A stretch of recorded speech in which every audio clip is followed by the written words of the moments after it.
সে BNP করে সে BNP করতে, এটা বড় কথা না। সবচেয়ে বড় কথা হলো যে সে সন্ত্রাসী কোনো দল থাকতে পারে না। সে সন্ত্রাসী যারা মাসে তারা একটা, আমরা এখন আলোর কাছে একটা কথা বলবো, দেশের জনগণের একটা বল, তারা সন্ত্রাসী। তারা যদি এক দলে হবে তা আপনি প্রকাশ্যে একটা মানুষ হয়ে একটা মানুষও কীভাবে এরকম করে পারে? সে কোনো দলের কর্মী হতে পারে না, কারণ সে সন্ত্রাসী। এটা তার একটা পরিচয়, আমরা এর বাইরে কোনো পরিচয় না। সন্ত্রাসী তাকে সন্ত্রাসী হোক যারা আমরা পরিচয় দেবো, এবং যারা মারছে তাদেরকে আমরা শাস্তির ব্যবস্থা চাই। যারা আমাকে বিএনপির লোক আছে, বেশিরভাগ লোক বেশি আওয়ামী লীগের দালাল। আজকে আমার দালাল বলবি অনেকে, হিরোর আওয়ামী লীগের দালালি হয়ে কথাবার্তা বলতেছে, অনেকে বলবি, দেখবেন কমেন্টে আমার গালি করবি। কিন্তু প্রকৃতপক্ষে আমি 4 বার জাতীয় সংসদ নির্বাচন করেছি, জনগণের পাশে ছিলাম, আগেও ছিলাম, এখনও আছে। এবং আমি যে 4 বার নির্বাচন করে 3 বার হামলার শিকার হয়েছি, আমিও তো মার খেয়েছি, আওয়ামী লীগের মার খেয়েছি, বিএনপি আমাকে মারধর করেছে। তাহলে আমি কেন কথা বলবো না? কারণ একের পর এক আমরা যদি সবাই চুপ হয়ে থাকি, তাহলে দেশের জনগণ তো মনে করে আমি কি ছাত্র তুলনি, আমি রাজনীতি থেকে চলে যাচ্ছি, থেকে দেশের উপর জনগণ এত হত্যা হবে, অন্যায় হবে, অত্যাচার হবে, আমি চুপ করে থাকবো না।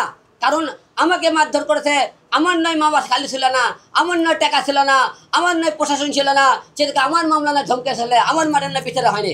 কিন্তু তাদেরকে আজকে প্রকাশ্য মারধর করতেছে, তাদের দল সবাই যে চুপচাপ থাকে, দেশের জনগণ কথা না বললে আজকে সবকে পাথর দিয়ে মেরেছে, কালকে আপনাকে মারবে না তার কোনো শিওর নেই। তাই আপনাদেরকে সবাইকে বলতেছে একটা কথাই, আপনারা যারা অন্যায় করবে, অত্যাচার করবে, জুলুম করবে, আপনারা তাদেরকে প্রতিবাদ করুন। এবং দেশের আইন, নতুন করে আইন আবার তৈরি করতে হবে, যে আইনে লেখা থাকবে যারা হত্যা করবে তাকে প্রকাশ্য মারবে, এবং সেই হত্যার উপরকে প্রমাণিত হবে, তাদেরকে মৃত্যুদণ্ড দিলে 24 ঘন্টার মধ্যে কার্যকর করতে হবে। নতুন আইন চাই আমার দেশে। আমরা যারা বিএনপি যে সমস্ত নেতারা দল করেছে তাদেরকে বহিষ্কার করেছে, বহিষ্কার করে কি করছেন? তারা মনে করেন তাদের কর্মে ফিরে গেছে, দলে থাকলো না।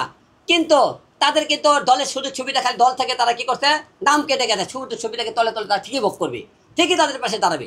দেখা গেছে দল থেকে আপনি বহিষ্কার করলেন দলকে, কিন্তু একবার বহিষ্কার করে একবার চিন্তা করলেন না যাদেরকে বহিষ্কার করলেন, যাদের কারণে একটা পরিবার, সোহাগের মতো পরিবার ধ্বংস হয়ে গেল, এই পরিবারের দায়িত্ব বহিষ্কার করলেন আপনি, তারা ল্যান্ডে আপনার দায়িত্ব। যারা বহিষ্কার করছেন, যারা ওই দমকে ওদেরকে বহিষ্কার করলেন, তাদের কারণে আজকে পরিবার একটা ধ্বংস হয়ে গেল।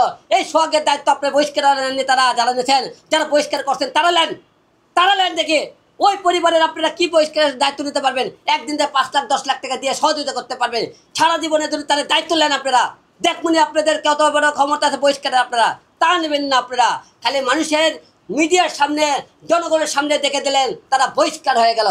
বহিষ্কার কোনো সমাধান হতে পারে না। তাদের আইন হাতে তুলে দিয়ে তাদের হত্যা করেছে মূল, তাদের প্রমাণ হয়েছে, এবং মৃত্যুদণ্ড করে তারা আপনারা ফাঁসি দিয়ে ঝুলে কার্যকর করে দেখেন না।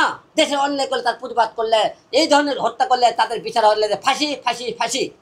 আপনি এই যে সামনে রাজনীতি করতে চাচ্ছেন, যে বিভিন্ন সময় যে ঘটনাগুলো ঘটছে সেগুলো কি আপনি নিরপেক্ষ থেকে প্রতিহত করতে চান, নাকি কোনো রাজনৈতিক দলের ছত্রছায়া হিসাবে করতে চান? আসলে আগে থেকে হিরোলমা একাই তো প্রতিবাদ করে, একাই হিরোলমা এখন পর্যন্ত দল তৈরি করে দলের সাথে যায়নি।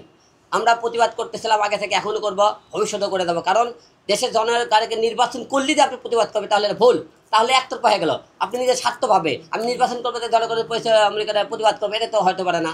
এতে দেশের সচেতন নাগরিক হলে, অন্যায় অত্যাচার হলে আপনার প্রতি সবাই দিলে আপনি কথাবার্তা বলেন, তাহলে মনে করবেন বুঝবি জনগণ না হিরোল সব দিকে আছে, কারণ স্বার্থের জন্য নাই। আমি নিজের কথা ভাবি না, কারণ আমি নিজের জন্য কয়বার মৃত্যুর মুখ থেকে ফিরে এসেছি, উপর আলো এখনও বেঁচে রাখছে। ভবিষ্যতে মনে করেন যে অন্যায় অত্যাচারে হিরোল চুপ থাকবে না কোনো জায়গাতে, সব জায়গাতে অত্যাচারের অবশ্যই হিরো আলম পাশে থাকবে।